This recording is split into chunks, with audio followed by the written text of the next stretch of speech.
अस्सलाम वालेकुम, hello and welcome to sports room. मैं हूं आपका मेज़बान नजीबुल हसनैन। पाक बांग्लादेश सीरीज़ का मेला सजने वाला है और एक रोज़ के आराम के बाद ढाका में पाकिस्तानी खिलाड़ियों ने आज ट्रेनिंग की और 3 मैच की सीरीज़ का पहला T20 मैच इतवार को खेला जाएगा। तफसीलात इस रिपोर्ट में।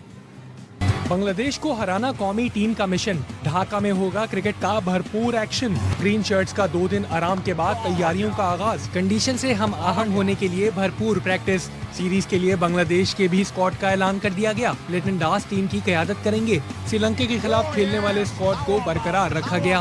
पाकिस्तान ने होम ग्राउंड पर बांग्लादेश को व्हाइट वॉश किया था, लेकिन हरीफ टीम के होम ग्राउंड पर हराना आसान नहीं होगा। बंगाल टाइगर्स भी जीत के लिए पुरजोश। श्रीलंका से सीरीज जीतने के बाद मेजबान टीम के हौसले बुलंद। 3 मैचों की सीरीज 2-1 से जीती। पाकिस्तान ने आखिरी बार बांग्लादेश में T20 सीरीज 2021 में खेली थी, जिसमें टीम ने 3-0 से कामयाबी हासिल की थी।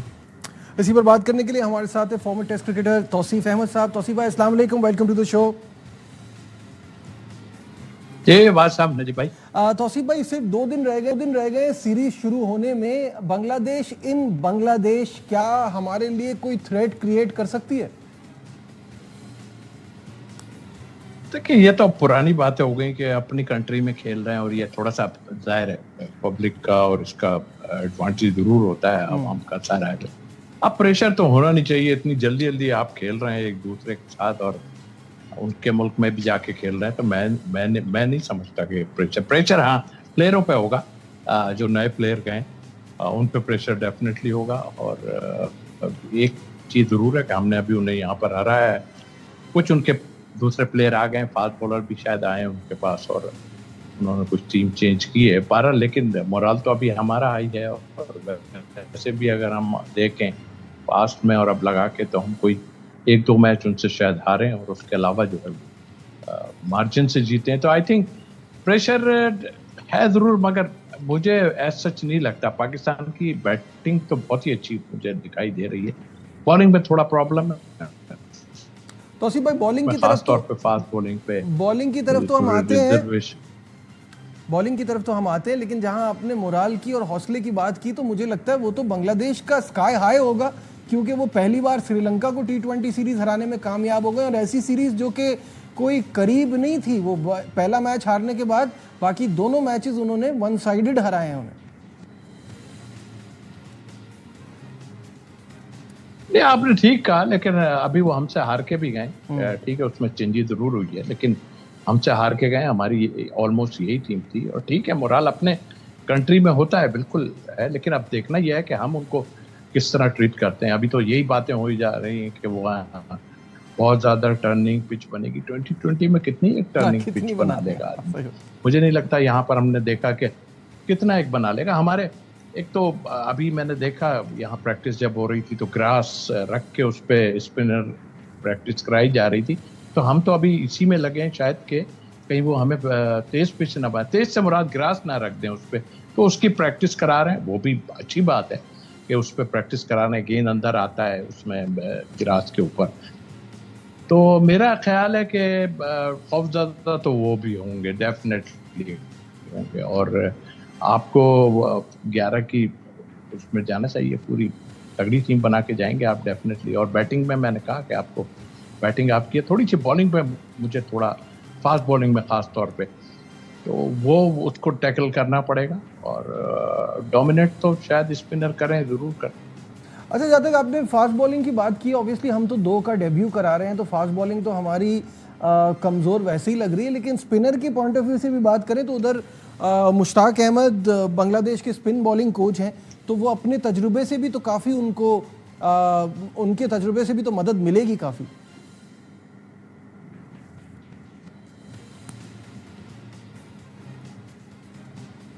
तौसीफ भाई, आपको मेरी आवाज़ आ रही है? तजुर्बा सिर्फ यही है ना, पहले भी रह चुके हैं। और यहाँ जब टीम आई थी, जी मुझे आ रही है। जी कंटिन्यू कीजिए। आपको आ रही है आवाज़? जी। हाँ, मैं ये कह रहा था कि वो तो यहाँ पर भी थे ना और हमने उनको हराया, ऐसी बात नहीं है।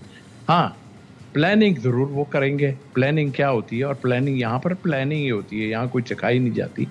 कि पाकिस्तान की जो टीम है, मुश्ताक ज़ाहिर यहाँ भी रहे हैं, अगर वो यहाँ इतना ज़्यादा सक्सेसफुल नहीं रहे पाकिस्तान के लिए, लेकिन वो वीकनेसेस बता सकते हैं हर प्लेयर की कि ये वीकनेसेस हैं भाई, इसको इस तरह करना है, इस तरह करना है, ये सिर्फ हो सकता है। लेकिन ये शॉर्ट फॉर्मेट है, मैं नहीं समझता कि जो है वो प्रेशर प्लेयरों पे है। अच्छा, जो आप बात कर रहे हैं ना, अगर इनकी टीम भी आप देखें ना तो वो इनकी टीम देख के भी ये रियलाइज होता है कि इतना ज्यादा स्पिन की तरफ नहीं जाएंगे। फास्ट बॉलर्स उन्होंने भी अपनी टीम में रखे हुए हैं, तो वो भी मेरा ख्याल है ऐसा कोई बहुत टर्निंग पिच या बहुत स्लो पिच नहीं बनाएंगे। मैं यही कह रहा हूँ कि ये अभी यहाँ जो प्रैक्टिस कराई गई है वो थोड़ा ग्रास रख के ही कराई गई है कि स्पिनर करें भी तो गेंद अंदर आए, ये भी प्रैक्टिस कराई है। फिर जाहिर है कि वो फास्ट बॉलर पे भी प्रैक्टिस कराई है। तो मेरा ख्याल है कि बहुत ज़्यादा ऐसी तो नहीं होगी। आप अगर आप जेन्युइन पेस है आपके पास तो इट्स ओके, बहुत अच्छा है आपके जेन्युइन पेस तो करेगा चाहे कैसी भी पिच हो। लेकिन ये मिक्स खेलेंगे, जाहिर है वो अपने स्ट्रेटजी से जाएंगे और यहाँ जो वो खेल के गए और जो कमजोरियां देखी हैं अपने में भी और हमारे में भी थोड़ा बहुत है, जीते जरूर हैं हम, बट वो देखेंगे और मुश्ताक मौजूद हैं। आप खुद कह रहे हैं कि हम अपने लिए तो कुछ नहीं कर सकते, दूसरे के लिए तो कर सकते हैं। अच्छा, आप जूनियर टीम के साथ बांग्लादेश गए थे, तो वही जो हम स्पिन की बात कर रहे हैं, वहाँ खासा सपोर्ट तो मिलती है चाहे कुछ भी हो, तो उसकी कोई खास वजह है? नहीं, मेरा ख्याल वो लोग दरअसल बारिश होती है ना जब, तो उसमें जरा सा हो जाता है। मगर उन्होंने हमारे लिए, मैंने उनको कहा भी कि यार इतना ग्रास पड़ा हुआ है, एक हमारे जो 20 हुए थे, तो उन्होंने बोला कि, मैंने कहा इसको तो काटो, तो इसको कैसे खेलेंगे? तो कहने लगा कि नहीं हम लोग नहीं काटता यहाँ पे। तो मैंने कहा अच्छा भाई नहीं काटते तो ठीक है। हमने वहाँ भी हराया, हमारी अंडर 19 टीम ने मतलब वनडे में भी और 4 डे मैच में भी और 20 में भी उनको आउट क्लास कर दिया। सारे मैच हम जीत के आए थे, तीनों ट्रॉफी हम लोग लेके आए थे। और मुझे हैरत ये है कि आप अपने अंडर 19 के प्लेयरों को जो है वो बिल्कुल भी वो नहीं करते, इग्नोर कर देते हैं। खासतौर पर विकेट कीपर की मैं बात करूँ, आप पार्ट टाइम की रेट लगाई हुई है आपने। आप एक अंडर 19 का कोई भी एक लड़का उठा के उसको साथ लेके जाएं, उसके साथ करें। ये कब से चल रहा है, अगर ये इन चीज़ों पे हम काम करेंगे तो हमें काफ़ी फ़ायदा होगा। भारत सीरीज़ मुझे अच्छी होती दिखाई दे रही। बिल्कुल सही है। अच्छा, अगर स्पिन की हम जैसे बात कर रहे थे ना, तो अबरार, सुफियान, खुशदिल, सलमान तो वो हमारे पास भी हैं। उनके 2 मेहदी हो गए, नासिम हो गए और रिशाद बहुत ही शानदार उनके बॉलर।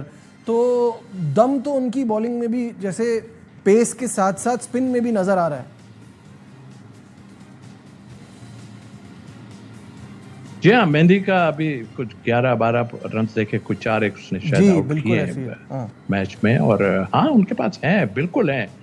और आप पहले सुफियान को खिलाएंगे कॉन्फिडेंस, तो उसको वैसे ही बेचारे को आपने बाहर करके इधर उधर करके, लेकिन आप खिलाएं जैसे भी है आप खिलाएं, लेकिन ये मत सोचें कि वो स्पिन पे आएंगे। जाहिर है आपको स्पिन पे खेलना तो आता है ना, पहले भी आता था, लेकिन अब जरा सा आप कमजोर हो गए इस पे, तो इस पे देखना पड़ेगा आपको कि कहाँ आए। 2020 में तो आपको टाइम ज्यादा नहीं मिलता ना, आपको पता है कि मुझे 6 ओवर में क्या करना है और फिर उसके बाद बाकी मानदा ओवर्स में हमें किस तरह बैटिंग हो या बॉलिंग हो, किस हमारे क्या क्या। पार्ट टाइम का खेल मत रखें, पार्ट टाइम का खेल खत्म कर दें मेरे हिसाब से। अगर भाई वो भी कर लेगा वो भी कर लेगा, हाँ, हाँ, सही बात है। बॉलर खिलाएं और इनको आप टेस्ट करें ताकि बाद में आप जाके इनको बाहर करने का कोई जवाब तो हो आपके पास। और ये प्लेयरों को चाहिए कि आप बाबर और रिजवान को पीछे कर दिया आप लोगों ने, आप लोग परफॉर्म करेंगे तो अंदर होंगे, वरना तो बड़ा मुश्किल होगा आपके लिए। अच्छा, मुझे ये बताइए कि वहाँ हमारे बहुत सारे खिलाड़ियों ने लीग खेली है और खुशदिल और फ़हीम अशरफ का तो कमबैक ही बीपीएल की वजह से हुआ था। तो ये लीग क्रिकेट बांग्लादेश में खेलने का प्लेयर्स को फ़ायदा होता है जब इस तरह की सीरीज़ के लिए या किसी इवेंट के लिए जाते हैं? यूज्ड टू हो जाते हैं, जाहिर है लीग खेलते हैं तो उनको मुख्तलिफ ग्राउंड में अगर वो खेलते हैं जाके तो उनको पता चल जाता है कि यहाँ कुछ बराबर सिमिलर होता है, हमारी तरह का ही है सिलसिला। हमारे यहाँ थोड़ा सा बैटिंग पिच अच्छी बन जाती है, उनके पास थोड़ा मुश्किल होती है। तो मेरे ख्याल से तो बहुत तजर्बा होता है, ऐसा नहीं है, नहीं बिल्कुल होना चाहिए। लेकिन ये फॉर्मेट ऐसा है, आपको फौरी डिसीजन लेने सारा कुछ, आप यूज टू हैं, आप वहां जाके खेल के भी आए, सब कुछ है, मगर सिचुएशन के हिसाब से अगर आप खेलेंगे ना तो ही फायदा है आपको। आप वहां पे यूज टू हैं, आपने पिच का भी पता है आपको, आपकी बॉलिंग का भी पता है, सब है, मगर सिचुएशन के हिसाब से कप्तान को भी चाहिए कि वो चेंजेस जैसे करना है वैसे करे। अगर ओवर ज्यादा हो गए तो आपको फहीम की बात कर रहे हैं आप, या और कोई लंबे मारने वाला चाहिए, ये हमारे लिए प्रॉब्लम हो रही है ना कि हम एंड में जाके हमसे लंबे छक्के नहीं लगते हैं। और हम खेले भी अभी अपनी PSL खेले हैं, कोई 55 और 55 की बाउंड्री में खेले हैं, 50-55 की बाउंड्री में, गर्मी है इसलिए। तो ऑस्ट्रेलिया या ऐसी जगहों पे तो बड़ी बाउंड्री होती है, तो वहाँ क्या करेंगे। तो मेरा ख्याल है कि ये सिचुएशन के हिसाब से करें। आप भले से आपकी विकेट नहीं गिरी हो, ओवर ज्यादा निकल गए हो, तो फिर आप स्लॉग मीन कि लंबे पावर हिट करने वाले प्लेयर को आप दें, बिल्कुल, और ताकि आपको इजी हो या आप रोक। अच्छा ये बताइए मुझे कि 2021 में हमने आखिरी दौरा किया था, तो वहाँ हम 3-0 से हमने कामयाबी हासिल की थी, वो सीरीज़ हमने जीती थी। तो एक्सपेक्टेशन तो हमें अभी भी यही लगानी चाहिए। ऑब्वियसली पाकिस्तान का इतना बुरा हाल नहीं है कि अब हम बांग्लादेश से भी घबराएं, लेकिन अगर कुछ ऊपर नीचे होता है तो क्या आपको लगता है कि फिर पुराने प्लेयर्स वापस आएंगे, हमारे सुपरस्टार्स जिनकी हम बात करते हैं, क्या उनको हम दोबारा एक्शन में देखेंगे? देखिए मुझे लग तो ऐसा ही रहा है, यूं कि जिस तरह की प्रैक्टिस कराई जा रही है, मैंने देखा सारा कुछ है, सारा फोकस जो है वो दोनों आदमियों पे नजर आ रहा था। ये कोच साहब को चाहिए ये चीज छोड़े, जो खेल रहे हैं इस वक्त उन पे फोकस करें कि उनमें जो है बैकअप के लिए कुछ प्लेयर निकालने, ठीक है, अगर नहीं कर रहे बैकअप के लिए कुछ ऐसे प्लेयर निकाल दें आप कि जो बाहर बेंच पे बैठा हो, जो खेल रहा है उसको फिक्र तो होनी चाहिए कि यार अगर मैं नहीं करूंगा तो ये आ जाएगा अंदर। हाँ बिल्कुल, नए प्लेयरों को इस वक्त बेहतरीन मौका मिला है कि आपके की प्लेयर और बड़े प्लेयर जो आपके हैं वो जिस वजह से भी बाहर हुए, ये सोचने की जरूरत नहीं है, लेकिन आपको उनकी जगह ले रहे हैं आप, तो बहुत बड़ा काम हो रहा है आपका। तो आप करके आए वहां पे, ऐसा कुछ करें कि भाई वो अंदर ना आ सकें। मैं ये नहीं कह रहा बिल्कुल वो परफॉर्मेंस देंगे या उनको जिस तरह की प्रैक्टिस कराई गई है, वो स्ट्राइक रेट का प्रॉब्लम है और तो कोई भी प्रॉब्लम नहीं है ना आपके पास, तो आप ऐसा करके दे दें कि उनकी जरूरत ही ना पड़े आप। अच्छा एक आखिरी सवाल तौसीफ भाई, मुझे ये बताइएगा कि वेस्ट इंडीज़ के खिलाफ जो सीरीज़ है हमारी, इसके फ़ौरन बाद उसको एक्चुअली कहा जा रहा है हमारा असली इम्तिहान, तो उसमें आपको लगता है कि बाबर आजम, मोहम्मद रिजवान, देखिए शाहीन शाह अफरीदी को तो होना ही है क्योंकि आपकी फास्ट बॉलिंग उनके बगैर अभी काफ़ी वीक नज़र आ रही है, उनकी अभी कोई दूर दूर तक रिप्लेसमेंट हमारे पास नहीं है। लेकिन वो जो हम मॉडर्न डे क्रिकेट की बार बार बात करते हैं और फिर हम दोबारा चले जाएँ उसी तरफ, तो क्या आपको ये दिखाई दे रहा है कि वेस्ट इंडीज़ के खिलाफ सब वापस आ जाएंगे? नहीं, ये वनडे सीरीज में तो मैं कहता हूँ कि ये आएंगे, जाहिर है इनको वनडे का मिला, लेकिन ये सीरीज और वेस्ट इंडीज की 20 सीरीज, ये सब इनको खिलाना चाहिए हमें, अपने वालों को जो भी है, क्योंकि ये ना हो और अगर ये जहन में सोच के बैठे कि अगर कोई फेल हुआ तो फट से इनको अंदर ले आएंगे, तो अनफेयर है सारा। और ये होता रहा है पहले भी। आप ऐसा करें, इनको पूरा चांस दें, जितने 6 मैच आपको मिलेंगे ना, तो आप इनको पूरा खिला दें सबको। आप ले तो गए, इतने सारे ओपनर भी हैं, सारा कुछ है, लेकिन आप इनको दें चांस, हिसाब से अपने चांस दें, और ताकि इनको भी ना हो ना कोई कि भाई शिकायत ना हो। बिल्कुल ठीक है। बहुत बहुत शुक्रिया तौसीफ अहमद साहब हमारे, और इस सीरीज़ के हवाले से अपनी अपडेट दे रहे थे, अपनी एनालिसिस दे रहे थे। उनका यही मानना है कि जब यंगस्टर्स को मौका दिया है, थोड़ा भरोसा करें, सिर्फ बांग्लादेश नहीं, वेस्ट इंडीज़ की सीरीज़ में भी T20 में इन्हीं लड़कों को खेलना चाहिए, ताकि आपकी जो फ्यूचर की प्लानिंग है, जिस डायरेक्शन आप जा रहे हैं, उसमें पूरा काम तो हो सके। यहाँ लेते हैं एक छोटा सा कमर्शियल ब्रेक, कहीं मत जाइएगा, will be right back.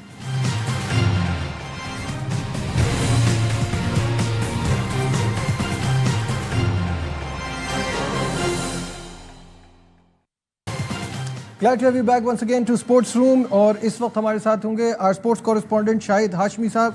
Shahid साहब से हम ICC के इजलास के हवाले से बात करेंगे। शाहिद साहब, आपको मेरी आवाज़ आ रही है? जी आ रही है। शाहिद साहब, ये ICC के इजलास में जो वर्किंग ग्रुप तश्कील दिया जाएगा, जो 2 टियर के जो टेस्ट फॉर्मेट पे हम बात कर रहे थे, काफ़ी अरसे से इस पर बड़ी बहस चल रही है, इसकी सिफारिशात पेश करेगा, इसमें क्या अपडेट है?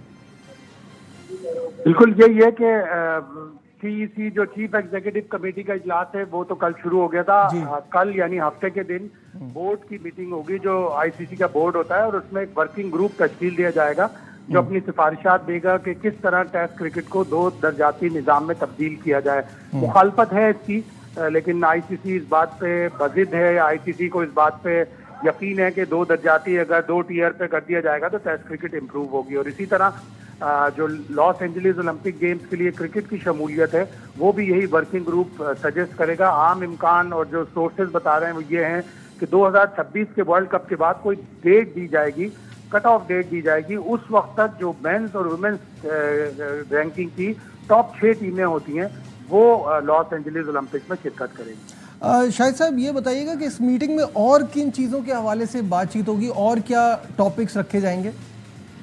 देखिए, एक तो मेन इशू जो बहुत ही अहम इशू है वो आईसीसी की फंडिंग का मामला है।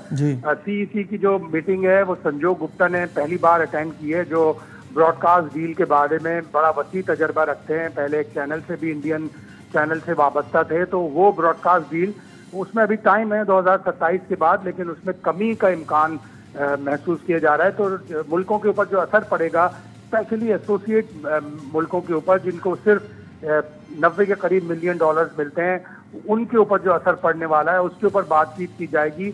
और फिर दूसरे मुल्कों की भी अगर फंडिंग कमी की गई तो ये भी बातचीत की जाएगी। और एक जो बहुत माइनर इशू है, इतना बड़ा इशू नहीं है, कि इंटरनेशनल क्रिकेट खेलने के लिए उम्र की पाबंदी रखी जा रही है। कम से कम 15 साल का बच्चा इंटरनेशनल क्रिकेट खेल सकेगा। उससे अगर कम होगा तो उसके लिए स्पेशल कोई कंपनसेशन या डिस्पेंसेशन दी जाएगी, लेकिन 15 साल की उम्र मुकर्रर कर दी जाएगी। ठीक है शाहिद साहब, ये तो हो गए आईसीसी की बोर्ड मीटिंग के हवाले से बात। अब मुझे ये बताइएगा कि एशिया कप के हवाले से भी बहुत सारी चीज़ें अब सामने आ रही हैं। कहा जा रहा है कि वजारत खेल ने भारत की ये कहा है कि पाकिस्तान के साथ किसी किस्म के खेल से कोई प्रॉब्लम नहीं, कोई ऑब्जेक्शन नहीं, चाहे क्रिकेट हो चाहे हॉकी हो। ये खबरें आ रही हैं, आपके पास क्या अपडेट है?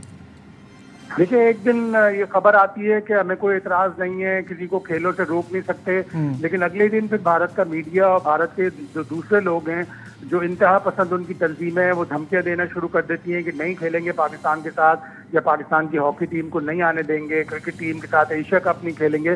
तो अभी मिक्स रिएक्शन आ रहे हैं। 24 जुलाई को एक एसीसी की मीटिंग है, अगर भारत उसको अटेंड करता है, चाहे जूम के जरिए अटेंड करे, तो फिर कुछ पेशरफ्त सामने नजर आए। ठीक है, बहुत बहुत शुक्रिया शाहिद हाशमी साहब, इन तमाम चीज़ों के हवाले से हमें अपडेट कर रहे थे। मूविंग ऑन, बिग बैश में बाबर और हारिस रऊफ का टाकरा मज़ेदार होगा, ऐसा कहना है मेलबर्न स्टार के जनरल मैनेजर मैक्स एबर्ट का। उन्होंने खुसूसी इंटरव्यू दिया एयरवायर न्यूज़ को, आइए आपको दिखाते हैं।